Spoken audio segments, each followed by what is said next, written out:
So hi friends, welcome back to my channel Sims Nurses Corner. Today we are going to discuss about a procedure, an important procedure which is asking as a repeated question. So we all know about the tracheostomy care. Okay, tracheostomy. So we are in this procedure we are giving an opening in the trachea in order to aid breathing. Okay, that is simply tracheostomy. Okay, we have to provide adequate care for this tracheostomy so that because it is a direct contact between external environment and internal lungs. Okay, so chance of infection is very high. So every time we have to provide adequate tracheostomy care. So in this topic, we are going to discuss about how the tracheostomy care is provided, what are the nurses' responsibilities, what are the tube used, and what are the procedures. Okay, these are coming under this topic. Let's move to the introduction. First one, a tracheostomy is an opening through the neck into the trachea. Okay, you all know. And the tracheostomy opens airway and it aids breathing. Okay. Then a tracheostomy may be done in an emergency area or at the patient bedside, most probably in critical care units and in operation theaters. Okay. Then anesthesia may be used for the tracheostomy procedures, and the tracheostomy may be temporary or permanent. Okay, according to the patient condition, it may be temporary or permanent. What is tracheostomy? It is a surgical opening in the anterior wall of the trachea just below the larynx. Okay, just below the larynx, it is a surgical opening in the anterior wall of trachea. Okay, it is an operative procedure that creates a surgical airway in the cervical trachea. Okay, then tracheostomy is performed as a permanent or an emergency procedures. Okay, okay. They see this picture. Whether I don't know, you can see clearly. Just hear what I am telling. Okay, this is tracheostomy tube. Okay, this is backside is esophagus. This is trachea, and this trachea is also known as windpipe. Okay, this tracheostomy tube is inserted into the trachea. Okay, it is inserted into the trachea. Okay, so that the air from external to the internal, otherwise from inner to outer. Okay, we can easily provide a pathway for the airway. Okay, that is tracheostomy. Most probably when there is an upper airway blockage, okay, upper airway blockage, there we are putting a direct airway passage in the trachea, that is tracheostomy. Next, tracheostomy care. Okay, tracheostomy care includes changing a tracheostomy inner tube, and I will tell the parts of the tracheostomy tube later. Just here, just listen what I am telling. Tracheostomy care includes changing a tracheostomy inner tube, cleaning tracheostomy site, and changing dressing around the site. These are including under the tracheostomy care. Okay, first one, inner tube how to clean, and tracheostomy site how to clean, and the dressing, that is a woolen cloth, most probably we are tying around the neck. Okay, we have to clean and replace another new one. Okay, these are included under tracheostomy care. Next one, what are the indications of tracheostomy? Tracheostomy. Okay, tracheostomy. First one, obstruction of mouth or throat. Okay, obstruction of mouth or throat. Then breathing difficulty caused by edema, injury, and pulmonary conditions. Okay.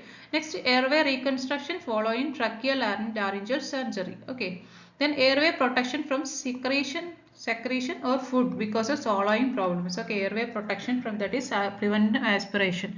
Next, airway protection after head and neck surgeries. Okay, then long term need of ventilator support. When there is a long term need, we are using the tracheostomy. Okay, first one is obstruction of mouth and throat, then breathing difficulty caused by edema, injury, or pulmonary condition, then airway reconstruction following tracheal and laryngeal surgeries, then to prevent aspiration, then airway protection after head and neck surgeries, and long term need of ventilator support. Next, we can see the contraindications. What are the contraindications? First one is suspected CSF leakage. Okay, suspected CSF leakage mainly due to skull fracture or increased ICP. Okay, intracranial pressure. Okay, suspected CSF leakage, that condition it is contraindicated. Tracheostomy is contraindicated. Then tracheoesophageal fistula. Then cancer in upper GI or respiratory tract. Okay, CA in upper GI respiratory tract. Then esophageal or high GI surgeries. Okay, these are coming under contraindication. Next, what are the purposes of tracheostomy care? Okay, purposes of tracheostomy care. First one, to maintain airway patency. Next is to prevent infection at the tracheostomy site. Then to facilitate healing and to prevent skin excoriation around the tracheostomy or stoma. Okay. Then to promote comfort and to assess the condition of ostomy. Ostomy means opening to assess the condition of opening. So what are the purposes? To maintain the airway patency and tracheostomy site infection to prevent and facilitate healing and prevent skin excoriation, to promote comfort and to assess the condition of ostomy. These are coming under purposes. Next one, anatomical positioning of tracheostomy tube. Okay, see, this is larynx. Okay, this is larynx.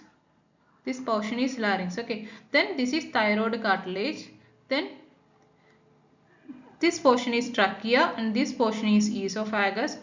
The tracheostomy tube is inserted just below the larynx. Okay, inserted just below the larynx and just above the thyroid gland balloon. Okay, this is the anatomical position of tracheostomy tube. Okay, it is inserted in the trachea, which is just below the larynx. Okay, through just below the larynx, the tube is inserted. Next, tracheostomy tube parts. What are the tracheostomy tube parts? First one is, there are so many types of tubes. Okay, in this type there is outer cannula. Okay, this is the outer cannula. At the end there is a cuff and this cuff is inflated through external pilot balloon. Okay, through the syringe we are pushing the pressure. Okay, so that it is firmly fixed at the trachea. This is outer cannula and this is inner cannula. Okay, this cannula is inserted through this side. Okay, this is in inner cannula position. Okay, this is inner cannula and inside the inner cannula, through this we are inserting the obturator. Okay, obturator. Okay, so this obturator is giving way to or easily place the tracheostomy tube in place. That is the function of obturator. Obturator help to place the tracheostomy tube in position. Okay, it acts as a strength. Okay, and after the tracheostomy placing, this obturator is removing and the air is pass in and out through the inner cannulas. Okay, once we are doing dressing, the inner cannula to be removed and have to clean it and replace it. Okay, if it is reusable or no disposable. If reusable, we have to clean and insert, or if disposable, we have to remove it and put another one. Okay, this is the tracheostomy parts. Next one, types of tracheostomy tube. Okay, it's based on the material used. It is classified into plastic and metallic. Okay, plastic as well as metallic. Most probably we are using the plastic and sometimes metallic also used. Okay, then types of tracheostomy tubes, which also include cuffed one and non-cuffed one. Okay, two types, cuffed and non-cuffed, as well as fenestrated and non-fenestrated. Okay, fenestrated as well as non-fenestrated. Fenestrated means there is a small hole here. Okay, this is fenestrated. In some others, no fenestration is there. Okay, what is the need of fenestration? Because there is a hole. When there is a hole, it will allow the air move to the upper mouth and nose. Okay, so that the patient can make some noises. Okay, when air is blowing to the larynx or somewhere, there will be make noises. Okay, so that the patient can make some noises. For that we are using fenestrated tracheostomy tubes.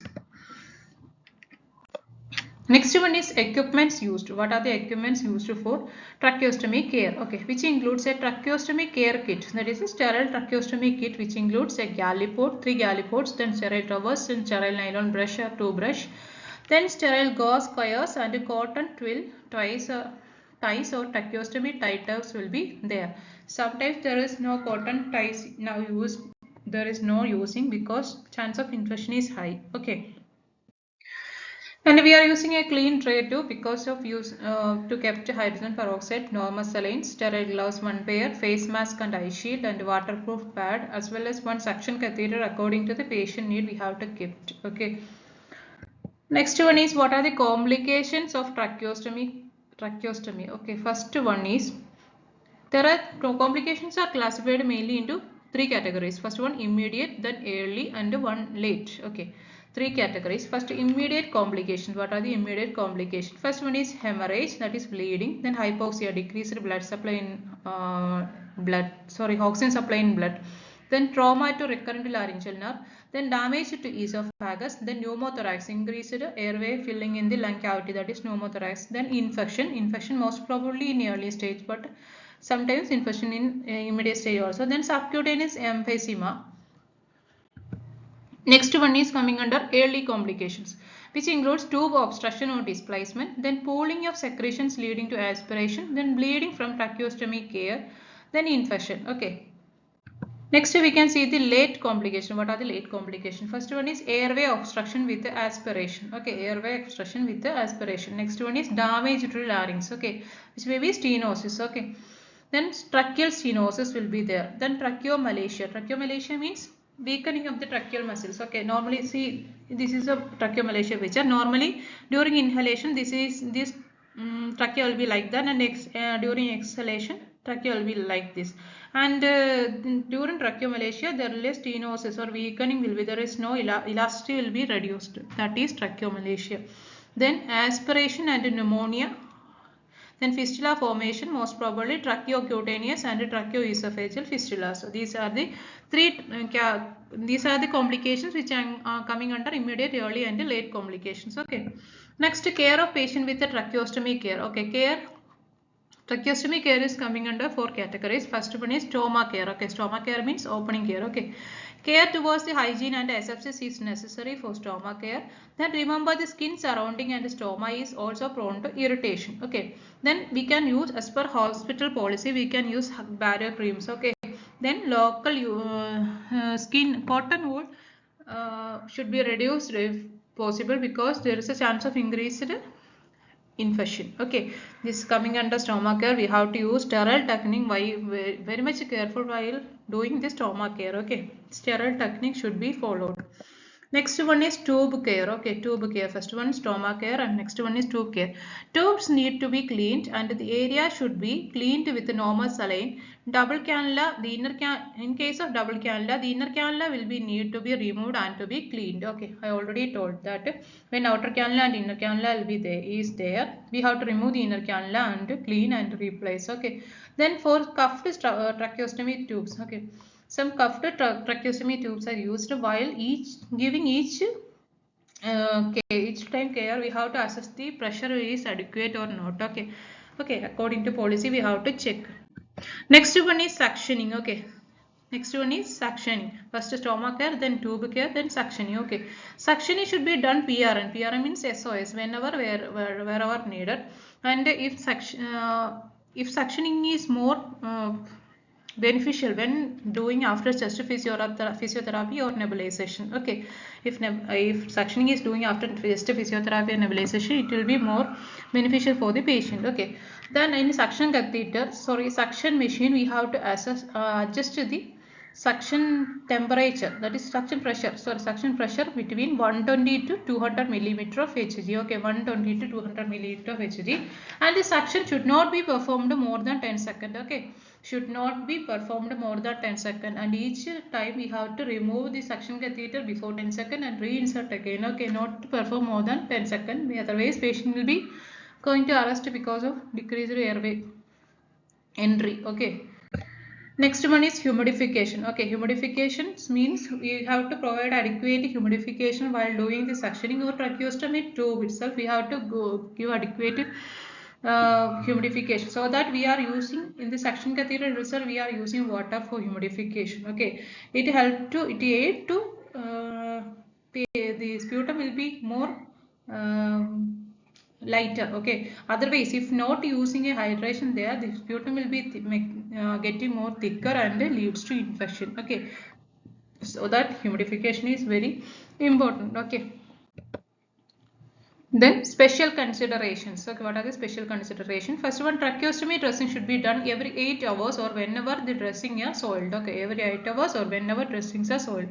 Next one, tracheostomy tubes may come with a disposable inner cannula or without inner cannula. If disposable inner cannula, replace one with the inside, and with a new one we have to insert if it is disposable. Next one, if only single lumen is present, then suction the tracheostomy tube and clean the neck plate and the tracheostomy site. Okay, if single lumen is present, we have to suction and clean all the parts. Next, nurses' responsibility. What are the nurses' responsibility? It is an important part of us. Tracheostomy should be checked. I already told that tracheostomy should be done. Care should be done every 8 hours or whenever dressing is oil, and remove the indisposable inner cannula and clean. And if it is a disposable one, we have to replace another one. Then emphasize the importance of hand washing before performing the tracheostomy care. Use sterile technique only. Okay. Proper way on how to remove, change, and replace the inner cannula. Then check and clean the tracheostomy stoma. Then assess the symptoms of infection. These are the nurse's responsibilities. Next one, nursing management. Okay, nursing management, which include the patient and all hospital staffs will demonstrate and apply hand washing techniques. It is important one, hand washing technique throughout the hospitalization, and educate the patient bystanders of how to give care and what's the need of hand washing, and how what's the need of surgical procedures, surgical technique for giving tracheostomy dressing. We have to educate. Okay. Then assess and maintain adequate humidity. Then keep stoma free from any debris or mucus. Debris and mucus you have to remove and keep it free from debris and mucus. Check body vital signs. Keep patient with a comfortable position. Give analgesic medication as per order if needed. Okay. Okay, till now we have discussed about the tracheostomy care, tracheostomy nurses responsibilities. Hope you all understand. Thank you.